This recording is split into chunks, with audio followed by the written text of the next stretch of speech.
நமஸ்காரம். இன்னைக்கு திருப்பாவை 17வது.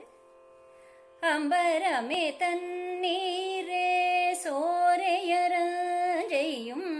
எம்பெருமானந்த கோபாலா எழுந்தீராய் கொம்பனர்க்கெல்லாம் கொழுந்தே குலவிளக்கே எம்பெருமாட்டி யசோதாயறிவுராய்